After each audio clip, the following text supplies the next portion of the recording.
दोस्तों इस टाइम पे हम खड़े हुए भाई दिल्ली मुंबई वडोदरा एक्सप्रेस वे पे। वहां पर है अपना पहला टोल और आज हम आपको रिव्यू देने वाले हैं अपनी गाड़ी का, जो कि है फॉर्च्यूनर 4x2 मैनुअल ट्रांसमिशन।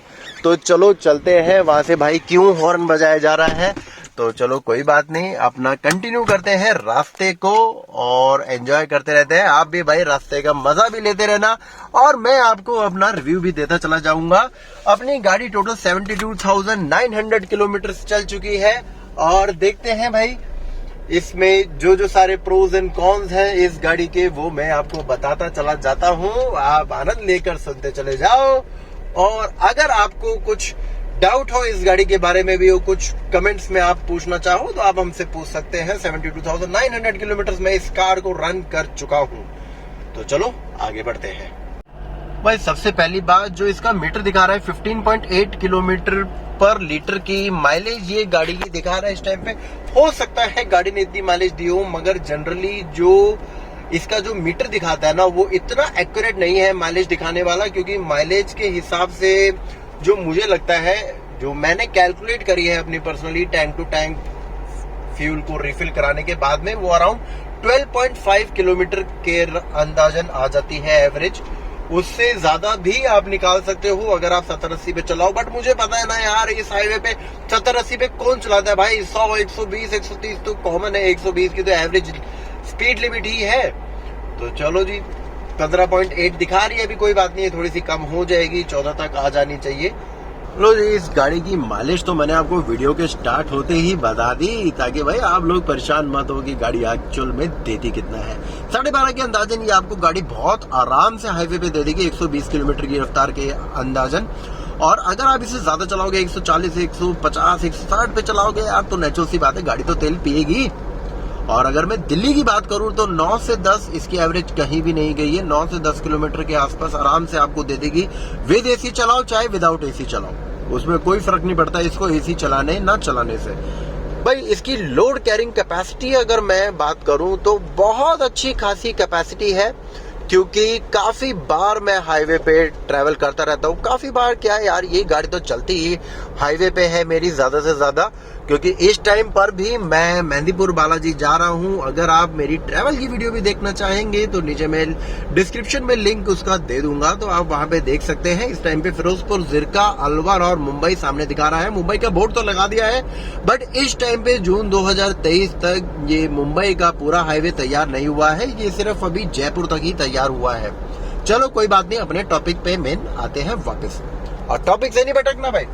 दूसरी बात मैं बात करूं इसकी इंश्योरेंस की कॉस्ट की। इंश्योरेंस की कॉस्ट जो मुझे इसकी हर साल पड़ती है वो तकरीबन 1 लाख रुपए पड़ती है।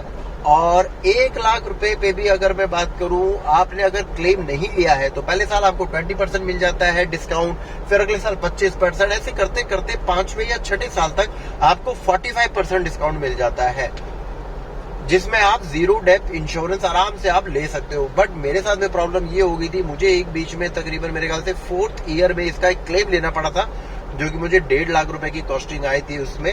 तो वो तो मुझे इंश्योरेंस में कवर हो गया था, बट उसके बाद मैंने ये डिसाइड करा कि यार हर साल में 1-1 लाख रुपए अगर मैं इस गाड़ी का इंश्योरेंस के लिए दूंगा, यानी कि 5 साल तक हो गए 5 लाख रुपए, और अगर मैंने 5 साल में क्लेम करा है सिर्फ 1,50,000 रुपीज, तो इससे ज्यादा तो बेटर ये रहता कि अगर मैं एक नॉर्मल इंश्योरेंस ले लेता, जो कि मेरे को सस्ती पड़ती, और मैं वहां पे डायरेक्टली पेमेंट जो है कैश डाउन पेमेंट 1.5 लाख रुपए की या लाख रुपए की जो भी मैं कर देता, तो वो मुझे तब भी सस्ता पड़ता। हाँ ठीक है, अगर भाई मेजर एक्सीडेंट या कुछ ऐसे कुछ हो जाता है तो भाई उसके लिए तो इंश्योरेंस ही काम आती है। बट मैंने अभी क्या करा है इसका ना, अब टोयोटा वालों ने ही अदर कंपनीज के साथ में भी टाई अप कर रखा है, जो कि एक काफी रीजनेबल रेट पे आपको इंश्योरेंस प्रोवाइड कर देते हैं। जीरो डेप आप लेना चाहो ना लेना चाहो वो आपकी मर्जी है, बट मैं एडवाइस आपको यही करूंगा कि जीरो डेप ले लो, क्योंकि मैंने भी 4 साल तक तो कम से कम जीरो डेप ली थी, बट अब मैंने जीरो डेप इसकी नहीं ले रखी है। जीरो डेप की बजाय जो नॉर्मल इंश्योरेंस होती है जिसमें बाकी सारी चीजें कवर हो जाती है, यानी कि अगर कुछ दिक्कत होगी तो 50% कंपनी पे करेगी, 50% आपको पे करना पड़ेगा, वो वाली इंश्योरेंस मैंने इसमें ले रखी है। उसका मुझे जो कॉस्टिंग पड़ी है वो लास्ट ईयर 35,000 पड़ी थी, इस टाइम पे विद डिस्काउंट मेरे को 28,000 के आसपास पड़ी है। इंश्योरेंस मैं इसकी करवा चुका हूँ। इंश्योरेंस आपको हमेशा पूरी रखनी पड़ती है, क्योंकि कहीं पर भी अगर आपको पुलिस वाले रोकते हैं तो भैया आपको इंश्योरेंस के पेपर्स दिखाने पड़ते हैं। दूसरी बात अगर मैं करूं तो मुझे एक बार सब्सक्राइबर ने पूछा कि भैया इस गाड़ी को ओन करने के लिए इनकम कितनी होनी चाहिए, तो मैंने इनको ये कहा था भाई ये गाड़ी जो है ना इनकम से ओन नहीं हो जाती है। ठीक है, पैसा तो लगता है इस गाड़ी को ओन करने के लिए, मगर लोगों के पास में भाई देखो इंडिया में काफी कुछ अच्छा खासा पैसा है, बट उनके पास में जिगरा नहीं है इस गाड़ी को लेने के लिए। जिगरा के से मेरा सिंपल सा ये मतलब है कि देखो मेरे को तो ये 33 की पड़ी थी, बट आज के टाइम पे ये 50 से 60 लाख रुपए की हो रखी है, डिपेंडिंग ऑन दी मॉडल, जो कि आप ऑप्ट करते हो। तो लोग क्या करते हैं, लोग ये सोचते हैं कि यार 50 से 60 लाख रुपए अगर कोई गाड़ी में लगाएगा तो उससे अच्छा कहीं ना कहीं इन्वेस्ट कर दे। भाई बात ठीक है, बिल्कुल उनकी तरफ से बात ठीक है, बट इसीलिए मैं वही चीज कहता हूँ कि यार इस चीज के लिए अगर आप ये सोचोगे कि इतना पैसा कौन गाड़ी में इन्वेस्ट करे, तो आप कभी भी ये गाड़ी नहीं ले सकते हो। और दूसरी बात, भाई कोई एक नॉर्मल सैलरी कमाने वाला आदमी भी इस गाड़ी को बहुत आराम से ओन कर सकता है, क्योंकि ये आपका 40 से 50 हजार की EMI पर मंथ के हिसाब से भी बहुत आराम से आ जाएगी। पॉकेट में इजी फ्रेंडली है, कोई दिक्कत नहीं है, परेशानी नहीं है, क्योंकि इसकी सर्विसिंग कॉस्ट भी कम से कम पड़ती है। बात आती है इसकी सर्विसिंग कॉस्ट पड़ती कितनी है भाई, तो सर्विसिंग कॉस्ट की मैं बात कर लूं, तकरीबन जो है इसकी हर सर्विस पे जो मिनिमम कॉस्ट पड़ेगी भाई वो 10,000 रुपए पड़ेगी। उसके अलावा कुछ एक्स्ट्रा वर्क इस गाड़ियों में हर बार होता ही होता है। एक्स्ट्रा वर्क से मेरा मतलब हो गया कुछ 30 या 40,000 किलोमीटर पे इसके ब्रेक पैड्स चेंज होंगे। उसके बाद में आपकी मर्जी है, आप ऑर्डिनरी कूलेंट नहीं, ऑर्डिनरी इंजन ऑयल डलवाएं या सिंथेटिक इंजन ऑयल डलवाएं। ऑर्डिनरी इंजन ऑयल डलवाएंगे तो उसमें 10,000 की टोटल कॉस्टिंग आती है। सिंथेटिक इंजन ऑयल डलवाएंगे तो उसमें तकरीबन आपकी 2-3 हजार रुपए या 4-5 हजार रुपए कॉस्टिंग और बढ़ जाती है। वहाँ ऑलमोस्ट जो है 1.5 गुना वो ज्यादा वो रेट का महंगा है। और मेरे को जो इसकी जो कॉस्टिंग एवरेज अगर मैं लेके चलूं हर सर्विस पे, क्योंकि कंपनी क्या करती है इस कार में ना सीधा 10-10 हजार किलोमीटर पे नहीं मंगवाती है, हर 5-5 हजार किलोमीटर पे मंगवाती है। हर 5-5 हजार किलोमीटर पे सिर्फ वॉशिंग वगैरह करती है, इसके टेक्निकल पॉइंट्स वगैरह चेक कर लेती है, उसमें सिर्फ 1500 या 2,000 की कॉस्टिंग आती है। और उसके बाद जो मेजर सर्विस होती है हर 10,000 किलोमीटर पे, उसका अंदाजन अगर मैं देखो बिल मान के चलूं तो 20,000 रुपए का बनता है एवरेज। कभी आपका 15,000 का बन जाएगा, कभी आपका 25,000 का बन जाएगा, कभी 28 का बनेगा और कभी 11,000 का बनेगा। तो सारी सर्विसिंग में मिला के अगर एवरेज मान के चलूं तो भाई 20,000 के आसपास का इसका बिलिंग हर सर्विस पे आप मान के बहुत आराम से चल सकते हो। भाई हाँ, इतनी कॉस्टिंग इसकी पड़ जाती है, तो उसी हिसाब से आप अपना ड्राइव को मैनेज कर सकते हो भाई कितना आपको गाड़ी को चलाना है या नहीं चलाना। चलाने की बात कर लूं तो भाई ये गाड़ी जो लेवल इस गाड़ी का स्मूथनेस का खरीदने के टाइम पे था, भाई आज भी वही लेवल इस गाड़ी का मेंटेन है। मैंने टाटा पंच भी ले रखी है घर में, क्योंकि नॉर्मल जो सिटी रोड्स होते हैं दिल्ली के अंदर चलाने के लिए, भाई वहां पे तो छोटी गाड़ी ही कन्वीनियंट रहती है। इस गाड़ी को निकालने में बहुत ज्यादा आलस आता है, क्योंकि अगर आप मेरे चैनल को रेगुलरली फॉलो करते हैं तो आप जान जाएंगे कि भाई जहाँ पे हम रहते हैं वहां पे बड़ी छोटी छोटी स्ट्रीट्स है, छोटी छोटी गलियां है। वहां से निकालने के लिए इतनी बड़ी गाड़ी को बार बार, अगर एक बार हाईवे पे निकालना है तब तो कोई दिक्कत नहीं है, फिर कोई आलस नहीं आता है। बट अगर 2-2, 3-3 बार अंदर बाहर निकालना है गलियों में से, तो नेचुरल सी बात है आलस आता है। दुनिया भर की रिक्शा खड़ी रहती है, ऑटो खड़े रहते हैं, तो इसलिए छोटी गाड़ी ले रखी है। छोटी गाड़ी का टाटा पंच का भी आप रिव्यू ऑनलाइन आप मेरे चैनल पे जाके चेक कर सकते हैं।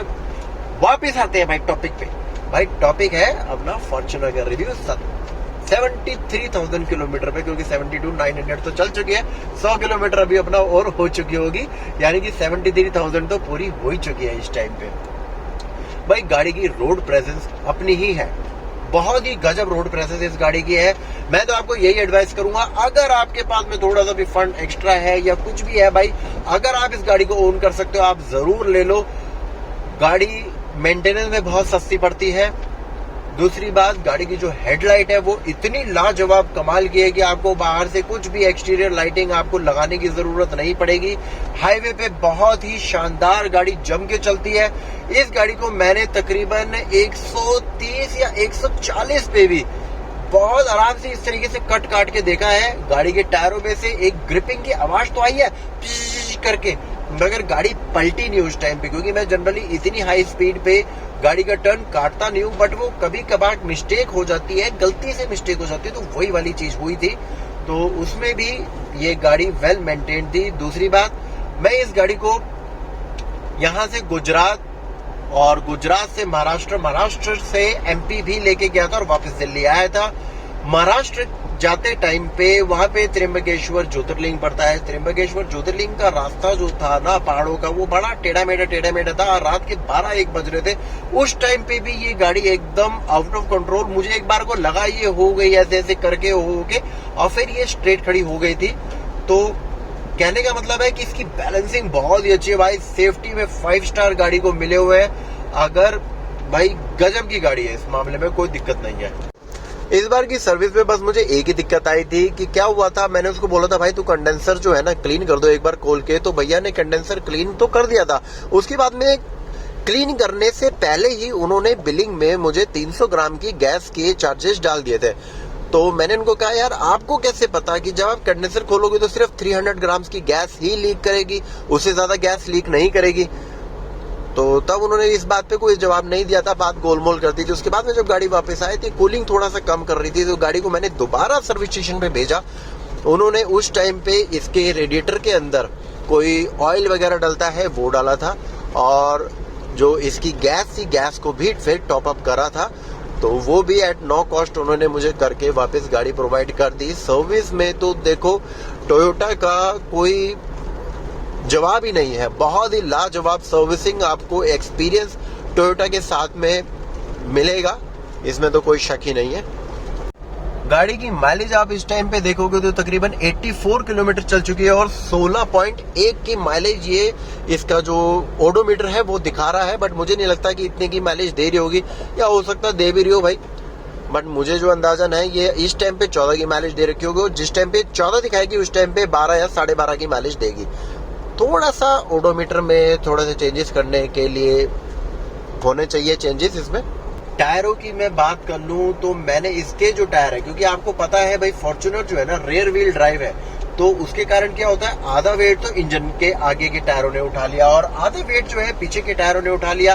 तो जो लोड है गाड़ी का वो डिस्ट्रीब्यूट हो गया, सारा लोड आगे के टायरों पे नहीं पड़ता है, जिसके कारण मेरी जो गाड़ी है तकरीबन 65,000 किलोमीटर यानी कि 65,000 किलोमीटर ये रन कर चुकी थी। उसके बाद में मैंने इसके टायर्स चेंज करवाए थे। टायर्स तब भी मैं चेंज नहीं करवाता, बट इसलिए चेंज करवाने पड़ गए क्योंकि एक दिन टायर बीच हाईवे के रास्ते पे फट गया था और फिर उस टाइम पे मुझे रात को दिक्कत हुई थी, जब मैंने सोचा यार अब तो चेंज कराने बनते हैं भाई।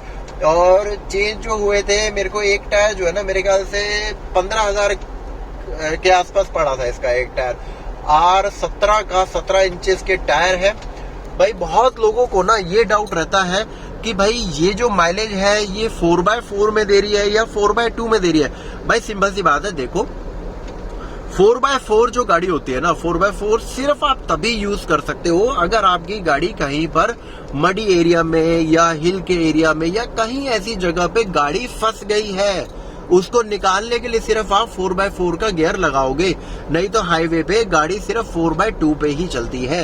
4x4 पे आप गाड़ी हाईवे पे नहीं चला सकते हो, क्योंकि जिस स्पीड पे वो चलेगी उससे तो आपने 10 साल लगा दोगे एक छोटा सा भी हाईवे का रास्ता कवर करने के लिए। इसलिए गाड़ी सिर्फ फंसने के टाइम पे 4x4 का गियर लगाया जाता है। ये काफी लोगों को डाउट रहता है कि भाई 4x4 की माइलेज है या 4x2 की है, तो भाई ये 4x2 की माइलेज है। 4x4 की माइलेज ऐसा कुछ नहीं होता है, 4x4 जैसी माइलेज वगैरह कुछ नहीं होता है।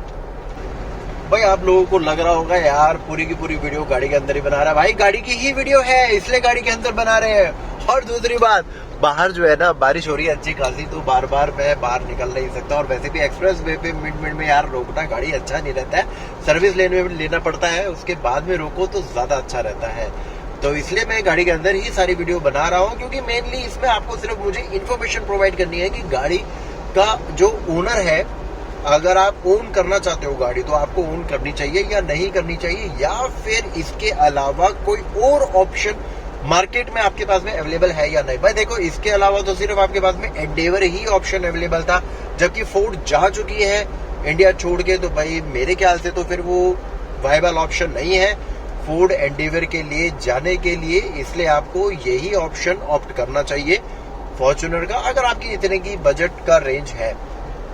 अब तो खैर काफी महंगी हो गई है, 50 से 60 के आसपास की हो गई है। कम के बजट में आप जाना चाहते हैं तो आपके पास में काफी सारे ऑप्शंस अवेलेबल रहते हैं भाई। XUV 700 है, महिंद्रा स्कॉर्पियो है, थार है, आजकल तो बहुत सारी है, टाटा सफारी है, हैरियर है, बहुत सारे ऑप्शंस है, जिस मर्जी ऑप्शंस पे जा सकते हैं। बट भाई देखो, फॉर्च्यूनर है, इसका मुकाबला आप किसी भी गाड़ी से नहीं कर सकते हो। मैं देखो साफ लिख के दे रहा हूँ भाई, इसका मुकाबला आप किसी भी गाड़ी के साथ में आप नहीं कर सकते हो। हाँ, एक टाइम पे आप एंडेवर के साथ में फिर भी इसका मुकाबला अच्छा खासा हो जाता था, उसमें काफी सारी चीजों पे एंडेवर जीत जाती थी। बट आखिरकार फॉर्च्यूनर एक ट्रू विनर निकल के आई है, क्योंकि भाई फोर्ड तो वैसे ही छोड़ के इंडिया जा चुकी है। लो जी भाई, अब मैंने आपको फॉर्च्यूनर का 73,000 का ओनरशिप रिव्यू दे दिया है। अगर आपको इसमें कुछ डाउट लगे कि हाँ यार ये चीज भाई से और पूछनी चाहिए, ये चीज और पूछनी चाहिए, तो भाई आप लोग मोस्ट वेलकम हो। कमेंट्स में आप लोग मेरे से पूछ सकते हो जो भी कुछ आपको डाउट लगे, तो मैं अपनी तरफ से पूरी कोशिश करूंगा भाई। अगर उस चीज की मुझे नॉलेज होगी या उस चीज को अगर कोई प्रॉब्लम किसी भाई बंधु ने फेस करी होगी फॉर्च्यूनर के साथ में, तो मैंने भी हो सकता है वो फेस करी हो, बट वीडियो बनाते टाइम भाई मुझे एकदम से याद ना आ रही हो, तो ये भी सब चीजें हो जाती हैं। तो अगर ऐसा कोई बात हो तो आप कमेंट्स में डालना, मैं आपको रिप्लाई जरूर करूंगा। तो चलिए जी, कल मिलते हैं नई वीडियो के साथ में। आपको वीडियो में कुछ भी अच्छा लगे तो लाइक एंड सब्सक्राइब का बटन दबाना जरूर याद रखें। आज के लिए जय श्री राम, हर हर महादेव।